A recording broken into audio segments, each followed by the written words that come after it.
What's up guys, new video. I think a bit all over the show at the moment with the videos, but over here, as you can see, we've got some bash bars and I'm going to be painting these today. Don't mind our all sources chips over there, but first off I'm going to take off these factory mounts that Gaz is doing here and just going to make sure the fitment's all good, and then I'm going to hit it with some white paint, same as the cage. That's going to be the best bet, is just to match it with the cage paint. Yep, blitz wheels still looking good. And then yeah, got to take the rear bumper off and fit this rear bash bar here. So as you can see, Gaz's one's already on. He also has to paint his cage, so he's going to have fun doing that like I did. He's got a seat in at the moment, but yeah. Wrong way! No! Ball baggity. That's way better. Yeah, protect your headlights.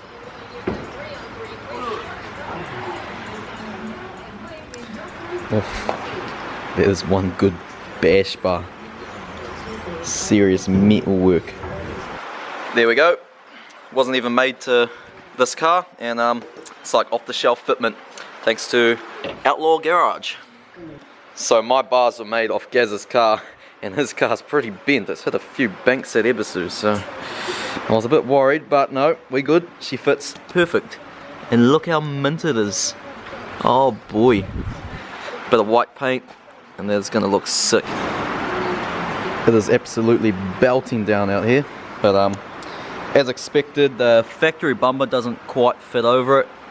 It was made with Gaz's aftermarket one, so I'll probably just run no bumper until I can get an aftermarket one, but I think it's going to look tough enough with no bumper on anyway. Got the first coat of the etch primer on here, just waiting for that to dry and then I can hit it with the white.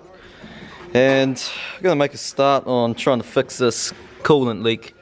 Unsure where it's coming from at the moment. I think it may be the water pump gasket, or it's somewhere around the thermostat housing, so once we get all this crap off we'll be able to see where it's exactly coming from. Coolers offered to do it. He's just gonna dig into it. It doesn't look that hard to do, and that's why you go for random test drives.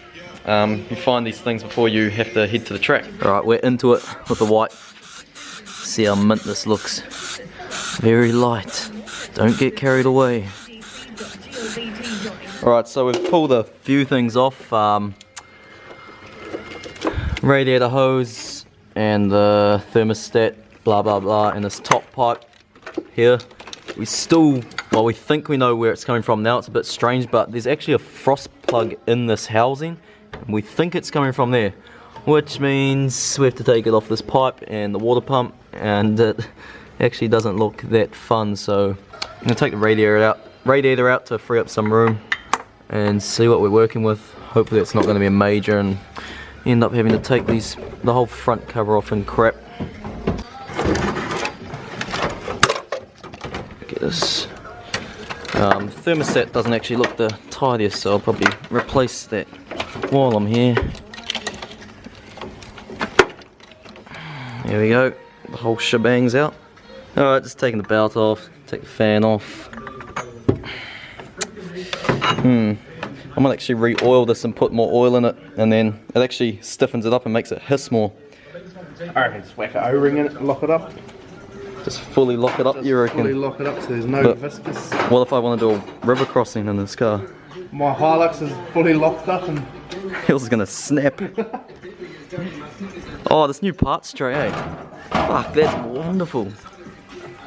Alright, we haven't bothered to Google this or anything, but by the looks of it, I'm taking this cover off here, and you can see there's a bolt behind the cam belt here. So it looks like we're going to have to take the bottom half of the front cover off too, which means taking the crank pulley off. Yeah, this is becoming a bit more than we thought, but I mean, if I'm to take all this off, I may as well do the water pump, cam belt, everything while I'm in there, and then be done with it. That's if they're cheap, of course. I don't want to be spending heaps of money on this. Well, at the moment anyway. But yeah, I don't really have any history on the cam belt, so may as well. There may be even more bolts behind this cover here for the water pump, so I think we're just gonna have to take it off. Alright, so this is a trick. If you don't have a rattle gun on you, you put a strong bar onto something and then you crank the engine for a second, it'll crack the bolt off. There you go. Whoa! Didn't quite work.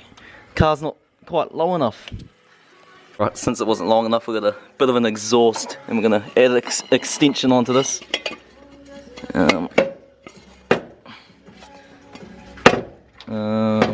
it back onto the ground, I reckon. Right, this isn't how we'd normally do it, but give it a crack. Oh, I think it just... Hold on. There they go. Right, take 3, we've got an axle stand, hold on. Whew, yep, she got him.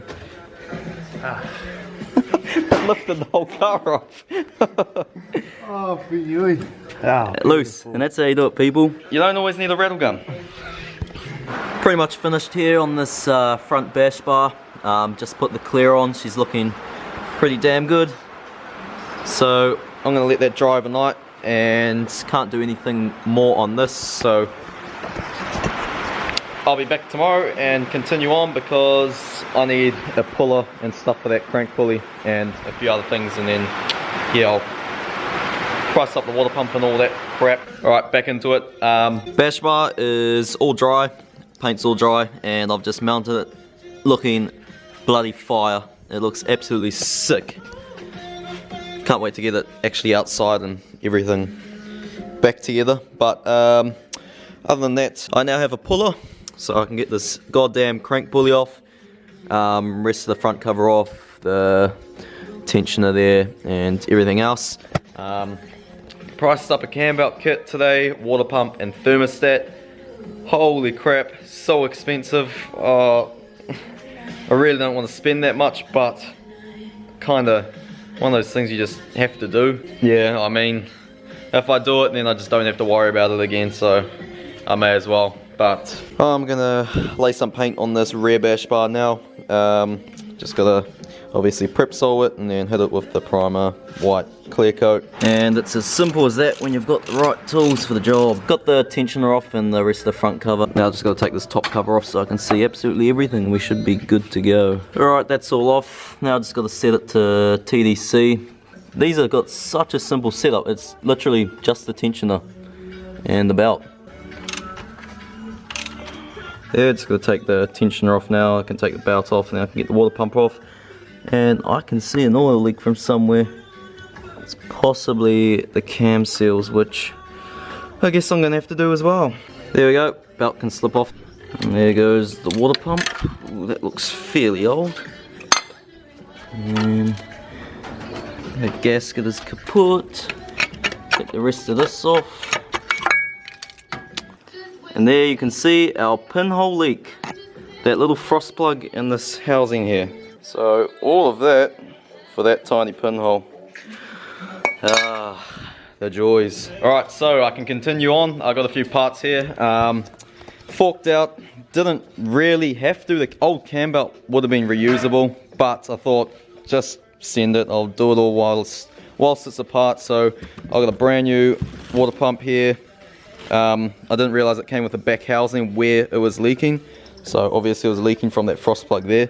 I put a new frost plug in the other one, only to realize it didn't even have to, but oh well. Got the new cam belt, even has a JDM timing sticker, which is good. Tensioner, blah blah blah, all that stuff, thermostat, all genuine. Pretty damn pricey, but well, it's gonna be done and then I won't have to worry about it again. The only thing I forgot to order, I didn't realize it didn't come in the kit, is the cam seals and the crank seal. And I thought, whilst I'm here, I may as well rebuild this VVTi sprocket.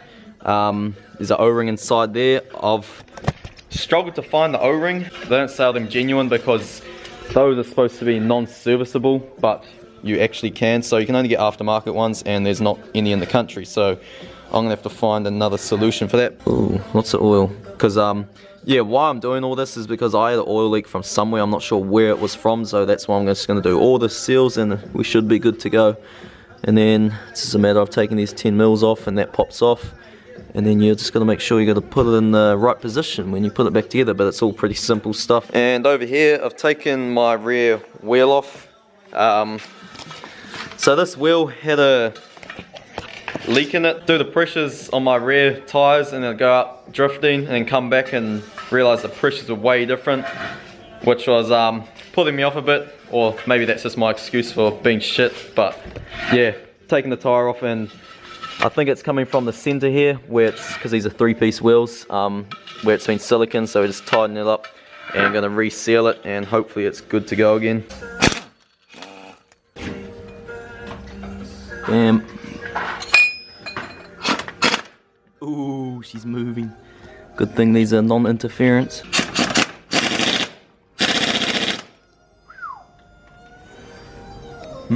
Right, this VVTI sprocket was a bit tighter, but we got it. So slip that off. And then, yeah, pull that apart. Oh, oil everywhere, lovely. And now I can take this plate off and access the cam seals. So just taking that cover off, taking these seals out, and they were brittle as hell, so I'm glad I'm replacing them. I'd say the leak was maybe coming from there. Alright, so I'm going to move on to this wheel here and get it drying so I can get the tyre popped back on. So what I've done is just put tape along both seams. This is how you get a real clean silicone join. And just going to smear heaps of silicone in here nicely. The ideal way to do it would be to pull the wheel apart, but you've got like 41 bloody bolts here and I'm not keen on doing that, so we'll just do this and hope it works. Oh, look at that bead, stacking dimes. So now that that's all sealed up, you can peel the tape off and you should have a perfect seal. Just like that, mint. Turns out there's like a little stopper here. Right, so I'm gonna quickly put these cam seals and crank seal in, which I have here, before I start reassembling everything. Alright, got those seals in, so now I can install this nice shiny ginormous water pump. Pretty simple, just gotta slip it into that pipe back there, new O-ring there, and yeah, easy as that. Water pump is on, bling bling, so now I can put this plate on and then start putting all the pulleys and gears on. This VVTI sprocket here, I was going to do the rebuild and do the O-ring. I managed to get a O-ring from a Toyota Corolla VVTI, and I'm unsure if it's going to work. I don't really want to risk it, because if I pull this apart, this one's going to be stuffed, and then I'm going to be stuffed. I'm going to have to wait for one to come from overseas. I think I'm just going to leave it for now. I'm pretty sure you can do it once the cam belt and everything's on anyway. You just take the 10 mils off, so I'm just going to put it together and I'll worry about it later. So probably the hardest thing about this very easy process on a 1JZ, or a 2JZ for that matter, is the tensioner. It's not actually that hard, but it's just in a pretty weird position. You can pop it up through there, and it's just a bit of a pain to get to the bolts because they come up.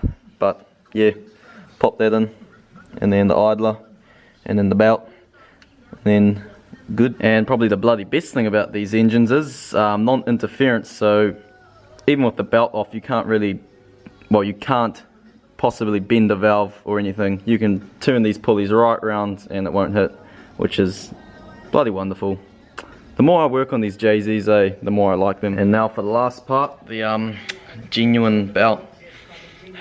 It's got a interesting smell to it. I've never smelt a cam belt like that before, but anyway.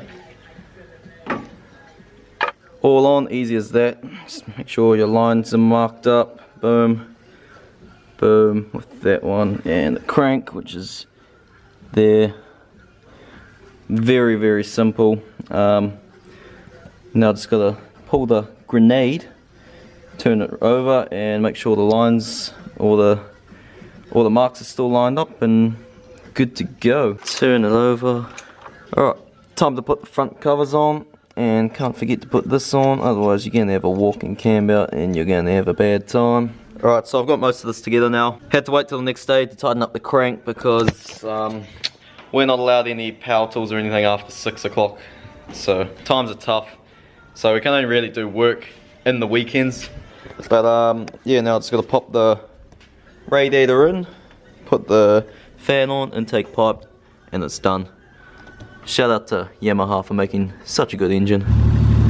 Right, all back together, started up, just filled the cooling system. Might take it for a quick spin, but holy damn, look at this thing. It is tough.